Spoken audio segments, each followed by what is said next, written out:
This is a boat that came in that needed to be winterized.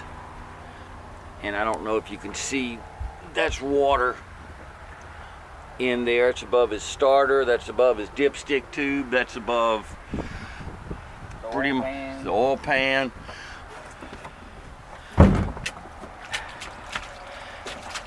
And if the boat was not nose down, then it would be higher in the back.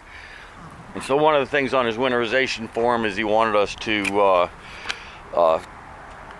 get his drain plug out because it was cross-threaded. So I guess that's what's happened, is it's been left in for a length of time.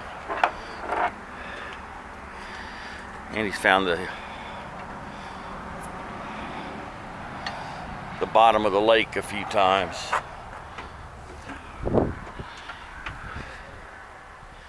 So once again, this is just a document where we found it when it came in.